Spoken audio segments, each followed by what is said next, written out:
Olá pessoal, muito bom dia. Hoje a gente vai ter mais uma grande alegria. Estamos aqui na Macan, na W Macan, como vocês já viram na nossa chegada, e a gente vai conversar com ele, que é o CEO, que é o presidente da W Macan. Ele é o André França. E para a gente, dizia ainda há pouco aqui para o André, é motivo de muito orgulho, de muita alegria, de muita felicidade. A gente, enquanto G10 Favelas, a gente já, tanto nós quanto o Gilson, que já se relacionaram, já tiveram inúmeras conversas, reuniões. O Hugo Rodrigues, que a gente também vai conversar, é uma figura conhecida nossa, que sempre está presente nos nossos jantares solidários, representando a W Macan. Então é uma alegria muito grande poder estar aqui conversando com você hoje, André. Seja bem-vindo aí ao nosso quadro da nossa cobertura do Festival de Cannes Lions 2023. Orgulho, alegria e felicidade é a minha e de toda a agência de ter vocês aqui. É um prazer imenso recebê-los e, obviamente, a gente quer participar com vocês desse momento histórico para vocês e para a comunicação, né? Receber o G10 dentro de Cannes, acho que para nós representa um pouco do Brasil, dessa pujança que a gente tem em relação a toda a nossa diversidade, as pessoas que estão aqui trabalhando e mostrando isso lá em Cannes, nesse lugar que é um palco mundial, para nós enche de orgulho também. Maravilha, que coisa boa. A gente fica muito feliz. A gente que já vai agora, nesse final de semana, viajar para Cannes, é um momento que eu explicava aqui para o André super estratégico. O Gilson vai ser speaker de Cannes na quarta-feira e são diversas agendas que vão acontecer.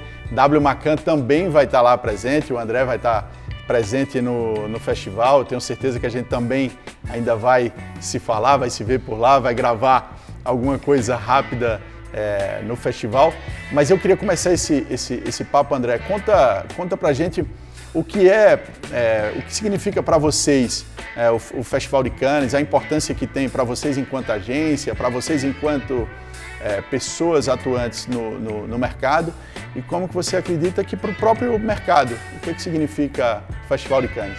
O Festival de Cannes para nós aqui no mercado de comunicação é uma espécie de Oscar ainda, ou seja, ele premia os principais trabalhos e, além de ser uma premiação, ali acontecem uma espécie de treinamento, de exposição do que está acontecendo no mundo da comunicação em todo o planeta, né? Então, o Gilson está lá falando um pouco do trabalho do G10 para todo mundo, né? Então, do Japão ao Canadá, ao Chile, enfim, todos os países do mundo vão estar lá representados. E essa pauta de comunicação, né, de publicidade, acaba pautando também não só o que as marcas dizem, mas também o que o mundo está reverberando em termos de notícia. Então, é um cenário muito, muito importante de avaliar tendências, de avaliar o que se fala e, de novo, né, se está lá o Gilson com o G10, isso mostra a importância do G10, a importância dessa pauta para a comunicação e para o mundo atualmente. Ah, sem dúvida. Isso é super interessante, André, que você falou, porque eu tenho falado isso nas nossas entrevistas, que existe ali eu diria, pessoas que entendem como festivais, às vezes como um momento de vaidade, de um setor, de um mercado, de outro, e a gente entende que o festival ele é muito mais amplo que a disputa, né? É um momento que centenas, milhares de profissionais do mercado, agências, veículos, né, os clientes finais, eles estão se encontrando para discutir esse novo momento do mercado, né? E eu acho que Cannes vem, ao longo dos últimos anos, abrindo mais o conceito, não só as discussões, mas como as próprias disputas, elas têm tido um caráter mais abrangente do que é a comunicação. Como que você enxerga também esse momento de Cannes, que não está ali mais puramente analisando um filme de uma campanha, o impacto dela, mas que tem múltiplas categorias que vão além disso? Eu acho crucial para o momento da comunicação. A gente sabe que hoje uma marca, uma indústria, um cliente, eles são cobrados de um posicionamento social. graças a Deus, né? Porque afinal a gente precisa devolver para a sociedade. Isso começa em Cannes, lá atrás de fato, há 10 anos atrás, Cannes começa a colocar essa pauta. E essa pauta surge exatamente porque Cannes é feito de pessoas, né? E essas pessoas, no seu momento de reflexão sobre o trabalho que estão executando para as marcas, para as empresas que fazem, é natural que elas se perguntem qual é o legado que a gente quer deixar, né? E por isso mesmo, dentro de todas as categorias, você vê cada vez mais trabalhos que devolvem à sociedade, seja em termos de diversidade, de inclusão, de equidade, ou seja, tudo aquilo que devolve à sociedade sendo premiado.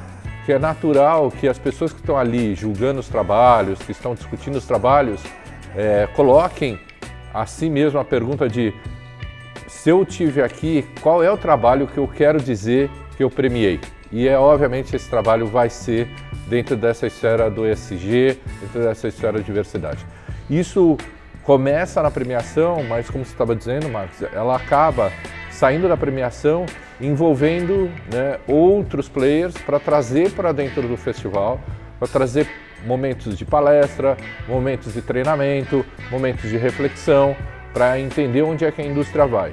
Então, Cannes já foi muito pautado pela produção, né? A história de Cannes começa na produção, nos detalhes rigor da fotografia, do som e tudo mais, nas análises mais técnicas, e hoje de fato evolui para falar sobre temáticas, exatamente porque ali por trás tem clientes, agências, todo o ecossistema de comunicação presente.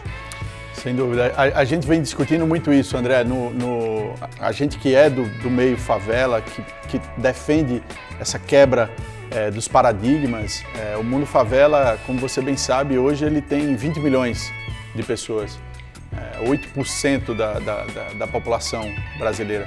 A gente fez uma campanha do nosso Instituto de Pesquisas, que é o Favela Diz, e o mote dessa campanha é justamente de que 20 milhões de pessoas não podem ser ignoradas, né?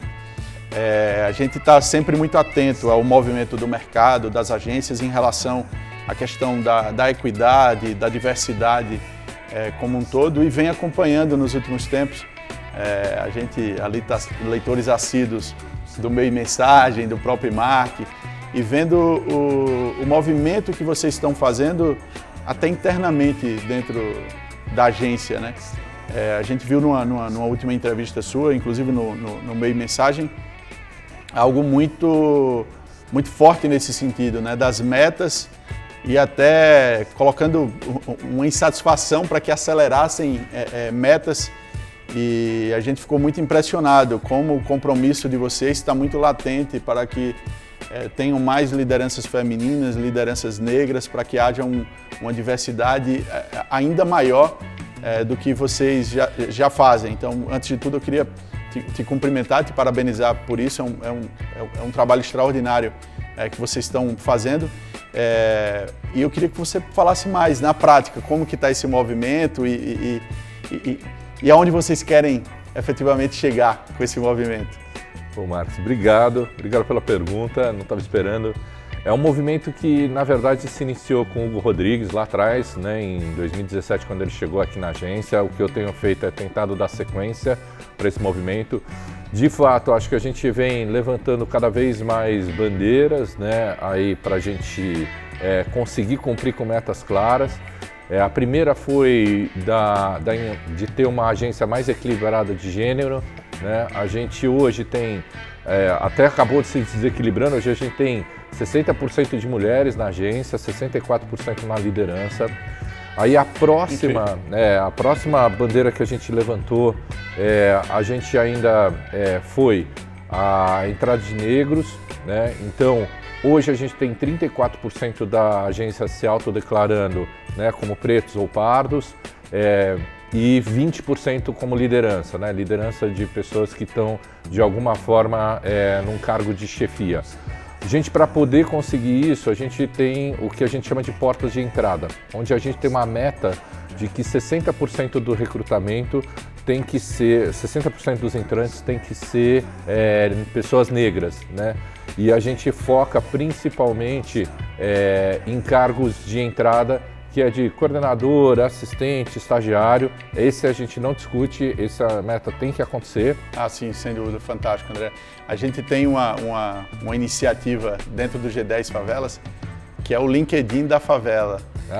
Que legal. É o Emprega Comunidades. Eu vou conectar a Regiane Santos, que é a fundadora, legal, com vocês. Para nós é ótimo. É sensacional porque o Emprega, ele começou a enxergar não só no mercado, mas dentro das próprias favelas, a dificuldade que as pessoas muitas vezes têm ali em conseguir encontrar essas vagas, porque essas vagas existem, né? Sim. Como eu sempre falo para o nosso pessoal, de uma forma geral, eu considero, André, o nosso mercado muito aquecido sempre. É verdade. Então ele está sempre contratando, ele está sempre dando oportunidades e a gente, no meio do audiovisual, com a nossa TV, o Mais Favela TV, com a nossa produtora, Sou Mais Filmes de Favela, a gente vem conseguindo transformar a vida de dezenas, de centenas de jovens, de pessoas da comunidade que sempre sonharam em trabalhar com isso, mas muitas vezes não conseguem acessar esse meio e acabam tendo que desenvolver um trabalho ali mais comum para poder sobreviver, para poder se manter. Então, esses programas das agências e da W Macan, ele é interessantíssimo, porque, André, ele vai trazer mais realismo, ele vai trazer mais pertencimento, ele vai ter um ganho muito grande com a experiência dessas pessoas, mas tenham certeza que vocês estão efetivamente transformando muitas vidas. Eu acho que esse é um negócio assim, fantástico. E quando eu vejo o movimento do mercado, de uma maneira geral, tendenciando para isso, eu me sinto mais otimista, né? E eu imagino e queria te ouvir sobre, em relação às empresas, né? Vocês que têm contas de empresas multinacionais, como que você sente o momento dessas empresas no mundo e no Brasil em relação a essas pautas? Primeiro eu quero sim esse telefone, tá? A gente precisa se conectar, para nós é sempre muito importante. Uma das coisas que a gente tenta quebrar é não recrutar nos lugares óbvios da publicidade, porque se a gente quer mudar a maneira como a gente conduz as coisas, né, tá mais antenado com a realidade do país, a gente precisa buscar em outros lugares. Então, para nós será ótimo ter esse contato. Sobre especificamente como é que a gente vê a questão das empresas, das multinacionais, a gente sim vê uma mudança, né? A gente mesmo percebe cada vez mais um olhar para um público mais diverso, né? Para um público mais centrado na realidade, né? Eu acho que a comunicação, com a chegada das plataformas sociais, com a chegada de outros veículos de comunicação, isso se expandiu, né? Então trouxe para nós novas linguagens, trouxe para nós a inclusão de novos públicos, trouxe para nós uma reflexão, porque agora a gente tem como ouvir o consumidor de uma maneira muito mais rápida. Sim. Sobre aquilo que a gente precisa ajustar. Então acredito que as empresas como um todo estão percebendo a necessidade dessa mudança e até nos demandando isso muitas vezes, né? Então não somos só nós que levamos, mas também nós que ouvimos do cliente a necessidade de a gente alterar nosso casting, nossa maneira de retratar a realidade e assim por diante. Fantástico, fantástico. É isso, André. Eu quero super agradecer o papo aqui que a gente teve. A gente vai continuar nossos papos, nossa visita aqui pela agência. Como eu disse inicialmente, para nós é uma alegria, uma felicidade muito grande. Espero te ver lá em Cannes, tenho certeza que a gente vai se encontrar lá, bater mais um papo. E mais uma vez, parabenizar pelo trabalho que você está fazendo aqui e desejar que muita prosperidade, que aí o segundo semestre seja ainda melhor. Obrigado, Marcos, obrigado pelos cumprimentos, obrigado por vocês terem vindo. É o trabalho de 500 pessoas dentro da agência, a gente é um time aqui e estamos tentando mudar um pouquinho essa cara. Obrigado por vocês estarem aqui com a gente hoje, viu? Maravilha. Obrigado. Obrigado. Já voltamos com mais entrevistas.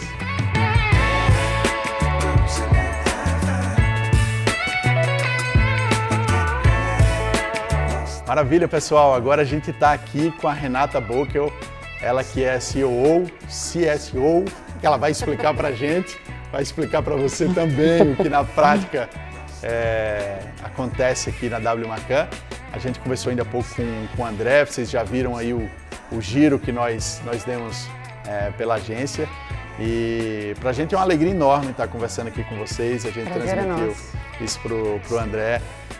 A gente já tem uma história com vocês muito a partir do Hugo, que, como eu comentava há pouco, que é um gentleman, que é um cara finíssimo, maravilhoso, super atencioso com G10 Favelas, com o Gilson. E a ideia é a gente bater um papo sobre o momento de vocês, nessa ida para Cannes. E eu queria começar te perguntando, né, como que está esse momento seu aqui na Macan, como que está a expectativa para Cannes? Acho que Cannes é sempre uma celebração assim, do nosso mercado, né? Acho que além dos prêmios, o festival dita muito para onde a nossa profissão está mirando, né? Eu acho que tem uma evolução do festival importante, já tem uns 3 anos, que é como o festival entende que a propaganda é muito mais do que a gente só vender carro, ou vender alimento, ou vender, né, enfim, sonhos. Eu acho que a propaganda ela tem uma responsabilidade em moldar a cultura, em trazer à tona questões sobre diversidade, sobre inclusão, sobre equidade de gênero, sobre o meio ambiente, aquecimento global. Então, assim, eu sinto que o festival mira muito marcas que estão realmente fazendo a diferença no mundo. Então, acho que a propaganda ela evoluiu para a gente entender, até porque o consumidor também evoluiu nesse ponto, né? Então ele não quer mais se relacionar com marcas que hoje estão só me promovendo uma relação transacional, né? Sim.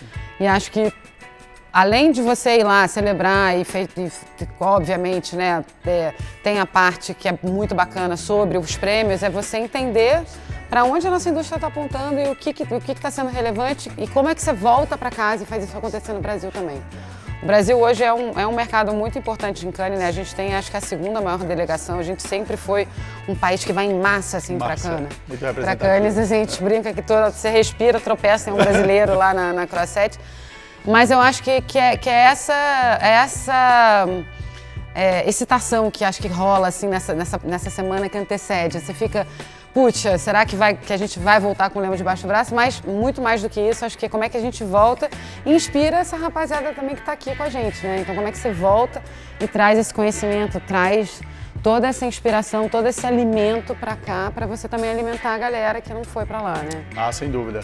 É um evento gigantesco, né, Renata? A gente percebeu agora, é o nosso primeiro ano, uma participação em Cannes, que a gente está indo em múltiplas tarefas, como a gente vem colocando aqui o telespectador a par de tudo isso.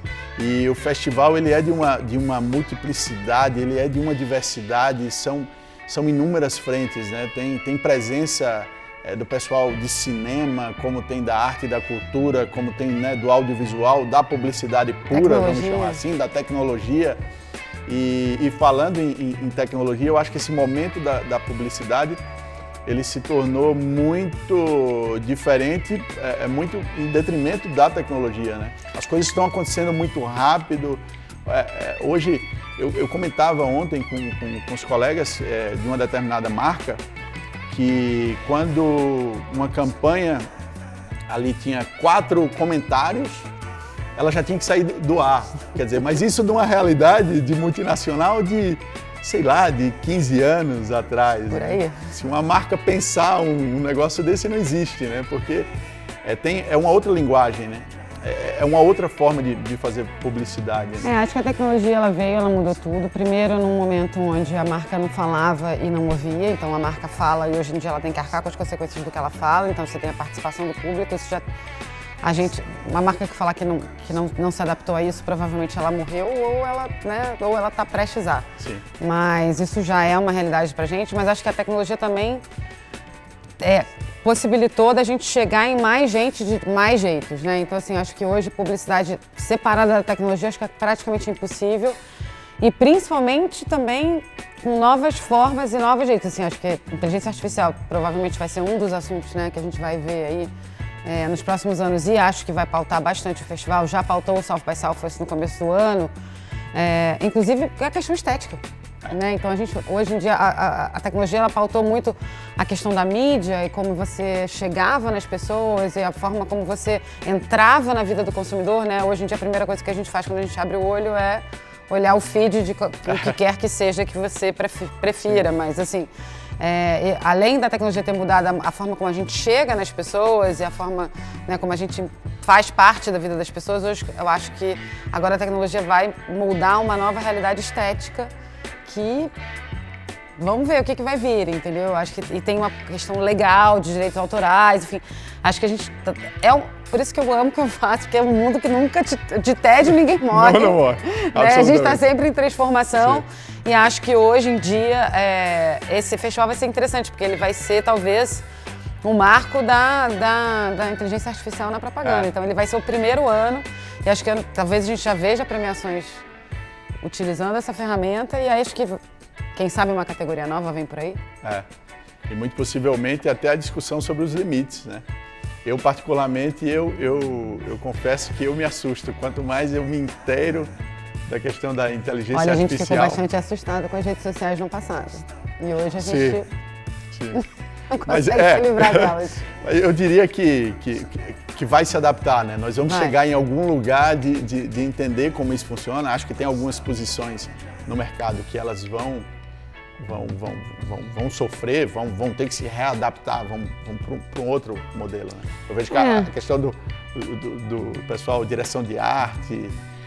Acho que não só, viu? Acho que mais do que direção de arte, acho que composição de música... A roteirização vai para um outro caminho, acho que o próprio audiovisual. Eu fiquei impressionado com o que o pessoal está fazendo de filme. Eu falei, vai mudar tudo. Vai mudar tudo, mas ao mesmo tempo acho que ainda tem um ingrediente que ele vai ser crucial. Eu acredito que a inteligência artificial ela vem para ajudar, mas não para substituir a criatividade.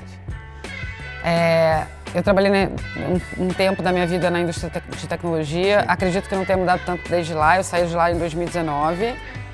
A tecnologia não tem a coisa que o ser humano faz melhor. A palavra adaptação. A tecnologia ela é treinada para exercer ali algumas coisas. Acho que ela ainda não se adapta. O ser humano ele ainda se adapta e ele consegue ser muito rápido em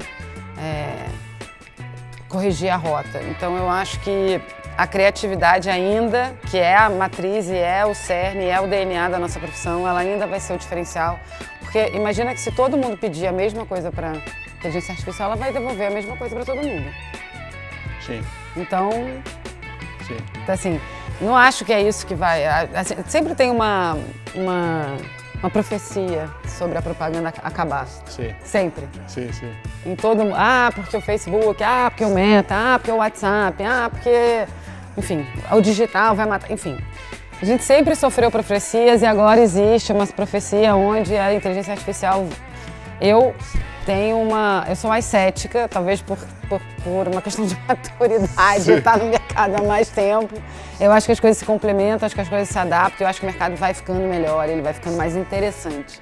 Eu sempre falo isso, é sempre mais interessante e as coisas vão se adaptar e a geração mais jovem vai vir, ela vai dar uma lufada de coisas novas, a gente vai fazer coisas, graças a Deus, porque se a gente ficasse ali, né, com os mesmos atores e com as mesmas ferramentas.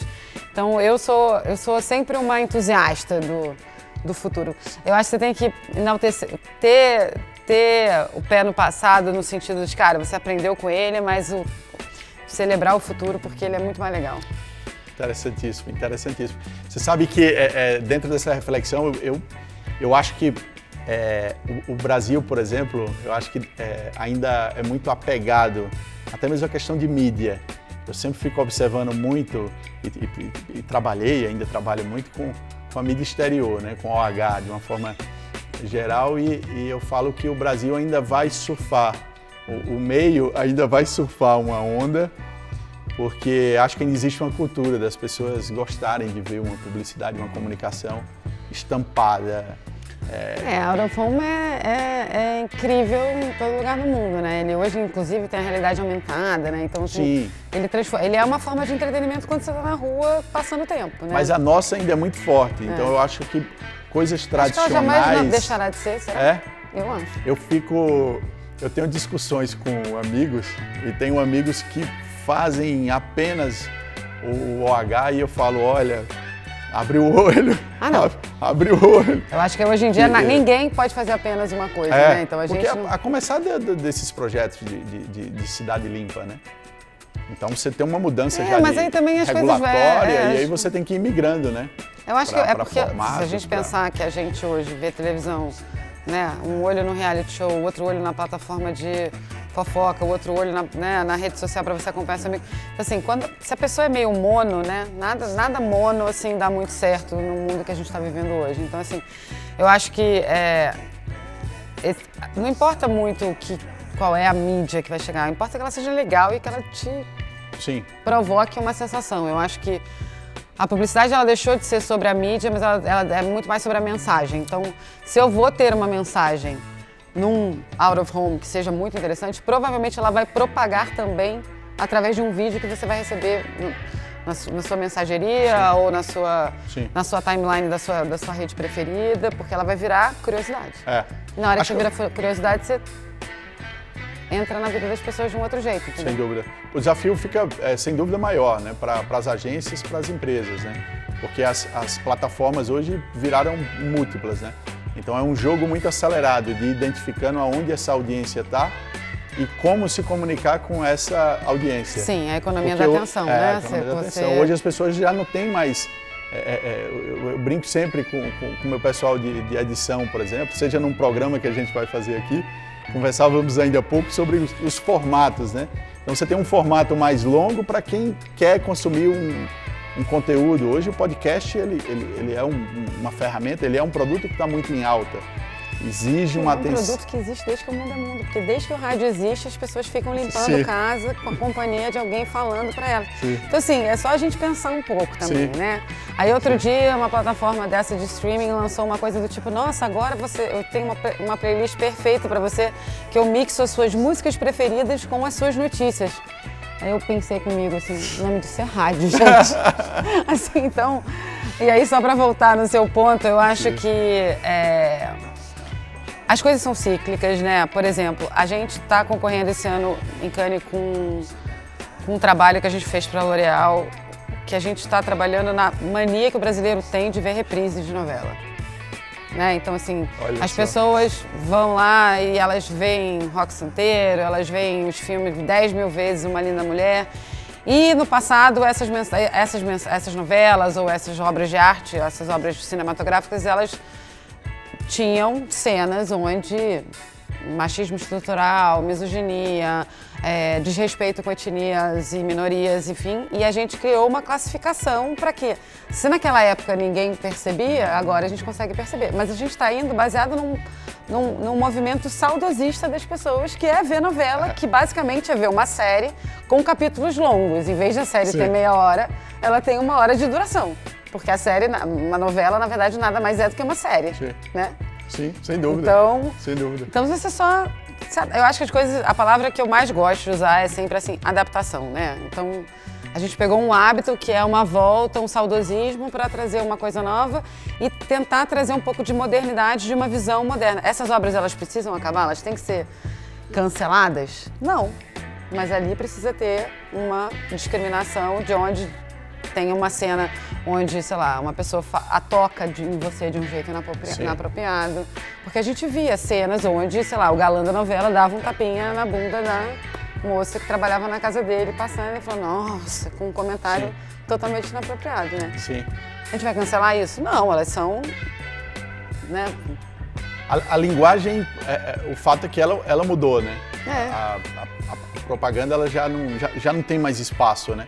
Eu fico sempre pensando no desafio que também é para as agências essa adaptação, porque ao passo que você tem uma linguagem mais atual para colocar, você precisa se adequar ao novo momento, você sabe que um público vai ser desagradado, né? Sim, então, e também você não pode esticar muito a corda, principalmente quando você fala em marcas de massa, assim, eu acho que tem algumas marcas que elas têm bandeiras e elas saem na frente. Sim. Tem muita marca que, graças a Deus, tem a coragem de ir e se insurgir ou, enfim, né, falar sobre assuntos que são mais dolorosos.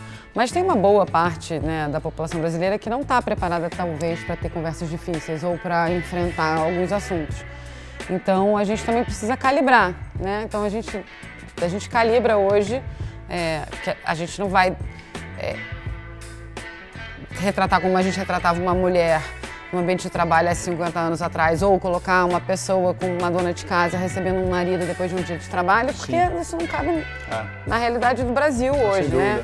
Mas eu acho que você tem que entender o DNA da marca, entender como é que ela se comporta, para quem que ela está falando e colocar doses de modernidade de acordo com o que ela pode, porque eu acho que também quando você arranca muito a corda soa falso e aí tem um revés, né? Então... Claro.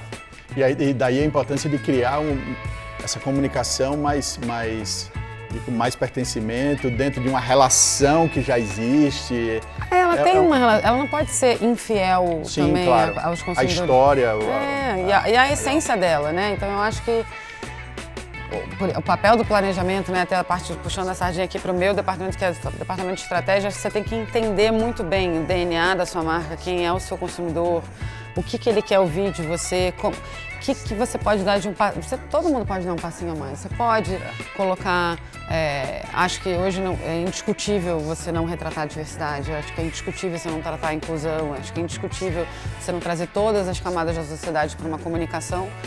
Mas nem sempre você está preparado para levantar bandeiras. Acho que você vai dando uma modernizada no discurso e na comunicação de uma forma muito coerente com o que a marca pode dizer. Assim. Sim, sem dúvida. Renata, eu acho que o nosso papo ele tem que ir pro podcast lá no Mais Favela TV. Vamos, eu amo podcast. Eu acho que é papo de 2 horas, é papo de 3 horas. E a gente nem falou do festival ainda. E o festival vai ser maravilhoso. O festival vai ser legal, depois da volta a gente faz um podcast para contar como é que foi. Mas vai ser ótimo te encontrar lá em Cannes. A gente vai estar lá todos os dias na cobertura do Mais Favela TV. E eu tenho certeza que a gente vai se encontrar, vai ter um tempo para bater mais um papo lá sobre suas impressões, primeiras impressões ali dentro. Não num dia como esse, provavelmente num dia solar e cheio de calor. Acho que o festival é bom porque assim, todo dia ele parece que ele tem muito tempo, mas quando você chega lá ele passa muito rápido.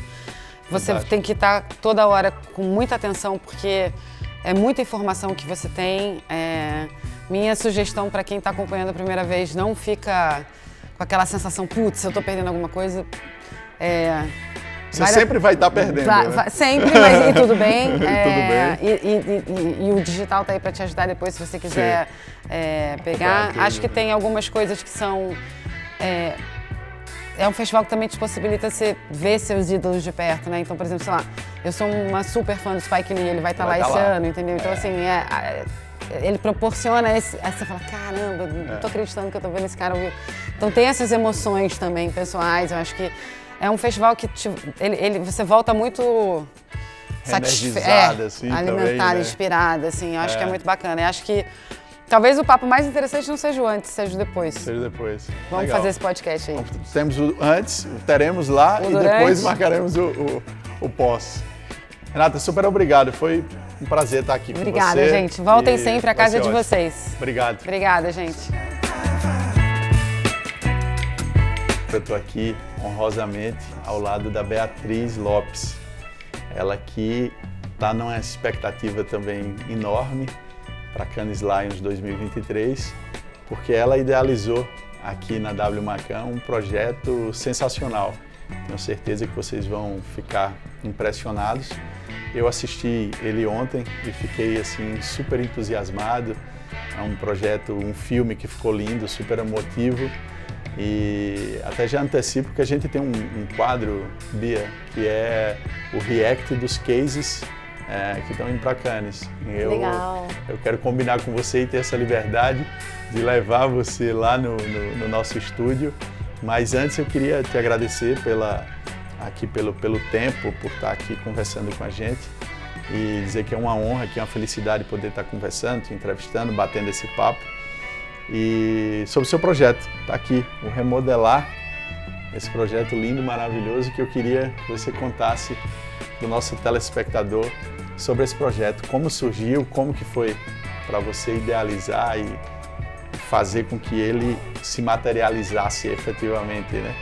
Primeiro, que honra estar aqui, eu acho que é muito importante, né, falar sobre esse projeto, dar voz, porque ele parte de uma problemática hoje na publicidade, que é a ausência de pessoas pretas, né, não só na publicidade, mas também atrás, né, da fotografia. Então esse projeto, ele nada mais é, né, que é um pedacinho assim, né, que a gente fala que é uma construção para mudar essa construção do imaginário social do negro na propaganda. Então tudo começou no Haiti, em 2019, fiz uma viagem, um trabalho lá de um mês, e aí quando eu estava voltando, me deparei com um outdoor enorme de pessoas brancas. E a gente sabe que no Haiti, 99,9%, né, são formados por pessoas pretas e porque tinham campanhas publicitárias com pessoas brancas. E aí eu lembro que era uma propaganda enorme de creme dental, assim, e aquilo me deu um incômodo muito grande. Eu ia perguntar isso, qual que era o produto, assim, para... É um de creme dental. Creme dental, né? E aí, dentro logo num mercado bem grande. Aí quando eu fui atravessar uma universidade também, uma enorme outdoor com pessoas brancas, né? E aquilo, quando eu olhei, quando você olha para o lado, só vê pessoas pretas, né? Eu falo assim que eu precisei sair do Brasil para olhar uma problemática que também acontece aqui no Brasil e em outros países. E aí quando eu cheguei aqui no Brasil, eu olhei que também era uma problemática, que muitas marcas não queriam associar, né, seus produtos com pessoas negras, isso em 2019, né? E aí eu identifiquei como que a gente poderia mudar isso. E aí quando eu fui pesquisar, fazer uma pesquisa com os próprios diretores de arte, a gente aqui de agência, eu encontrei, né, a raiz, assim, um dos maiores problemas. Aqui em agência de publicidade, a gente consome e compra muito imagens de banco de imagens, né, que são plataformas criativas. E a Shutterstock é a maior plataforma criativa globalmente, assim, né, que vende imagens, vende seus produtos para agência de publicidade, para cliente final. E eu falei, tá, cadê as pessoas negras aí? E aí eu descobri que quem sobe essas fotos recebe, é remunerado em dólar. E muitos fotógrafos não sabiam. Então, acho que foi exatamente mostrar isso, como que a gente pode contar para esses fotógrafos pretos que eles podem subir fotos e assim a gente ter pessoas como nós contando nossa história, né? Eu acho que por muito tempo a gente teve pessoas não pretas contando nossas histórias. Então, eles fazem um recorte muito estereotipado, né? Então, é só o preto que samba, né? O preto que joga videogame, que é empresário. Então, a gente queria ter esse recorte ainda maior. Então o projeto foi exatamente isso, a gente sentar com a Shutter, convidar, mostrar para ela essa problemática, o quanto que a gente pode convidar outros fotógrafos. E aí esse projeto a gente conseguiu estar em 8 estados e convidar 11 fotógrafos, então acho que foi muito importante também sair do eixo São Paulo, porque eu acho que é um campo assim que todo mundo vê, São Paulo e Rio. Sim, e a gente convidou em 8 estados. Mercado muito concentrado, né, Bia? Muito concentrado. E ter as oportunidades, a gente vê que é tudo focado em São Paulo. E também tirar essa perspectiva que a gente tem. Eu acho que no Nordeste é muito forte, tem outra perspectiva. Quando a gente fala de ainda mais fotografia lifestyle para publicidade, quem vem do Nordeste, Rio Grande do Sul, é bem diferente do campo de São Paulo. Então a gente conseguiu, né, hoje nas fotos que estão disponíveis, nos sites que já estão na Shutter, é muito bonito ver um trabalho assim muito regional, né? Cada um conseguiu imprimir assim a sua realidade, a sua perspectiva, e também eu acho que o melhor é conseguir a ascensão dos nossos. Então tem fotógrafos já ganhando em dólar, então tem mais de 350 imagens hoje nessa primeira edição que a gente sentiu, né? Então foi muito gostoso ver, além das fotos que a gente entregou para o mercado publicitário, também a ascensão dos nossos. Mais fotógrafos pretos, né, de diferentes estados estão conseguindo ascender na sua área. Então foram 11 fotógrafos mentorizados dentro do projeto. Isso, foram 11 fotógrafos. Que Como a Shutter, né, uma área nova de educação, a gente até tinha mapeado 100 fotógrafos, eles falaram, vamos fazer com 11 para a gente entender e dar uma mentoria. Então foi 3 então meses. Eles apoiaram, eles foram um braço aí fundamental. Foi todo um braço assim, de 4 pessoas da Shutter, 3 de Nova York e 1 aqui do Brasil. Olha que fantástico. Então foi 3 meses de encontro de mentoria, mostrando tudo sobre orçamento, fotografia estoque, como é a melhor foto, qual é o melhor ângulo, como vender, como se comunicar. Que incrível. E foi para quem recebe os fotógrafos, que é uma área muito nova, que eu acho que, né, eu falo assim que hoje a gente na publicidade vê o quanto que é diferente uma fotografia estoque e fotografia de evento. Sim, completamente. Então eles começaram a ver potência, né? Homens e mulheres, fotógrafos. Homens e mulheres, tudo intercalado. Norte e Nordeste. Isso, Rio Grande do Sul, Norte, Ceará, Bahia, Rio de Janeiro, São Paulo, 8 estados. Que incrível, fantástico. E aí isso culminou em transformar, né, colocar isso dentro de um videocase para levar para Cannes. Isso, acho que é muito significativo a gente dar voz para o projeto também, para a gente entender o quanto que isso reverbera não só lá fora, né, mas para fazer história com esse projeto. Falo que é um só começo, a gente está em conversas para uma segunda edição, então acho que foi muito gostoso registrar todo esse processo que a gente fez, visitar também, né, porque a gente consegue olhar o resultado, né. Então ano passado a gente conseguiu também expor essas fotos no Festival do Clube de Criação, que é um acesso muito fundamental. Inclusive foi a primeira vez que eu fui para o festival e eu fui levando essas fotos de 11 fotógrafos, então foi muito significativo. Que incrível. E aí acho que é abrir, dar espaço, né, colocar pessoas pretas em todos os espaços. Sem dúvida. O Gilson Rodrigues, presidente do G10, Bia, ele sempre comenta esse recorte que a gente vive na comunicação em geral, contando, ele conta de uma forma leve como ele tenta trazer, como ele aborda uma escolha dele, a questão racial, mas ele fala, olha, eu achei até uma determinada época que o homem negro não usava cueca, não usava sapato, não usava, enfim, os mais variados itens de beleza, de consumo, porque não existia, né? E quando ele viu uma determinada marca expondo um homem negro de cueca, ele brincou, ele falou, nossa, eu uso cueca. Ele conta dessa forma porque, de fato, o estereótipo da propaganda durante muito tempo é do homem branco, é do homem do olho azul, é do homem de uma família que até o cachorro, no comercial da margarina, ele tem o olho azul. Então, assim, de fato é uma desconstrução, né? No nosso ambiente a gente tem empresas de comunicação e a gente foi formando projetos que causassem efetivamente essa inserção, né? Muitas empresas muitas vezes acabam fazendo projetos, filmes, documentários e campanhas e coisas do gênero e quando a gente vai ver no set de gravação é uma equipe toda de fora que vai ali realizar. E a gente tem lutado para quê? Para que pessoas ali da favela possam ser transformadas, né? Paraisópolis, por exemplo, que é a sede onde a gente está, que é a favela onde a gente está, ela tem vários coletivos de audiovisual. Que bacana. Então assim, são inúmeras pessoas. Nosso diretor de fotografia que tá ali atrás das câmeras, eu sempre dou um exemplo dele que para mim é muito significativo, né? Um cara que sempre amou o audiovisual, a música, e somente aos 41 anos de idade está tendo uma oportunidade de exercer numa função de liderança a área de fotografia da TV, da produtora e vem coordenando vários projetos. Então a gente começa a entender que a questão é de vontade de quem pode fazer, de quem pode mudar e de oportunidade, porque essas pessoas elas existem. Sim, é extremamente importante ter essa visão, né? Ter essa perspectiva a partir ele fala dessa narrativa que ele vive, né? Eu acho que por muito tempo, como você falou, né? Porque por muito tempo a gente via campanhas publicitárias todas embranquecidas, porque eram essas pessoas que faziam, que comandavam, que lideravam, né? Então é muito importante ter pessoas também atrás das câmeras, tá comandando, tá liderando, porque a gente sente que essa evolução vai ter eu falo assim, vai sendo um resultado, uma perspectiva, né? Assim, real. Sim. A gente já teve um outro trecho que é bem comum, né? A gente já teve situação onde o pessoal estava questionando o casting de campanha, sentindo falta de diversidade. Mas, na real, a diversidade é uma coisa maluca. A pessoa queria pessoas brancas ou mesmo com traços asiáticos para aquela campanha de favela, né? Então, assim, acho que o mercado e as pessoas se acostumaram e virou uma cultura tão de pessoas brancas num país que majoritariamente não são os brancos que vivem nele, se acostumaram com esse papel, né? Então eu vivo um momento muito otimista. Eu gosto da ideia de que a gente pode efetivamente acelerar esse processo. Isso que a gente tenta no G10 Favelas, criar esse ambiente. E sempre comento isso com as agências, né? A partir do momento que a gente entra nas agências, se relaciona com as agências, a gente pode acelerar isso de uma maneira muito rápida.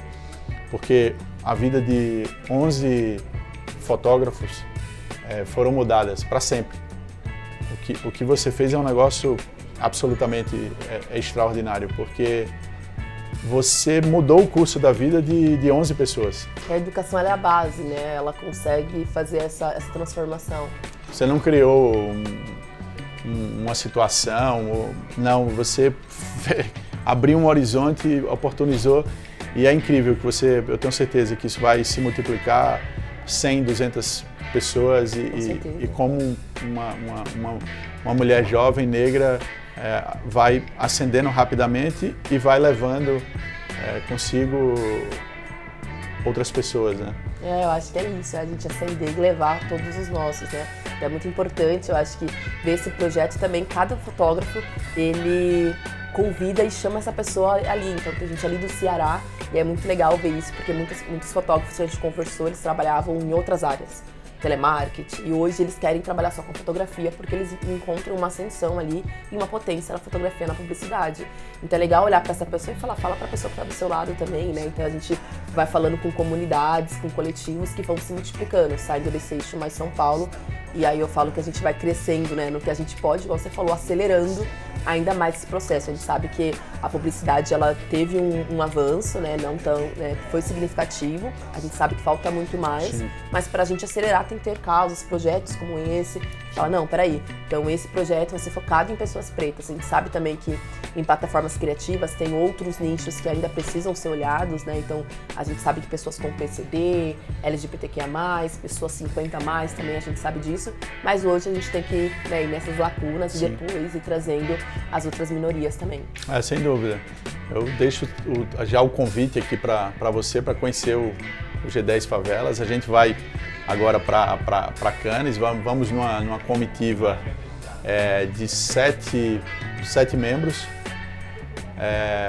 Dos 7 membros, a gente tem quatro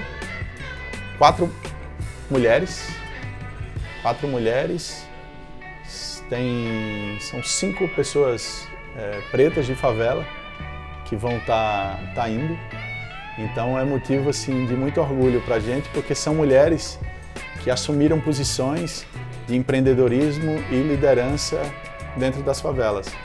Então essas mulheres, assim como você, são muito empenhadas em transformar vidas. E eu quero deixar o convite aqui para quando a gente voltar, você ir lá conhecer o nosso pavilhão e quem sabe não levar o remodelar, uma fase do remodelar para dentro.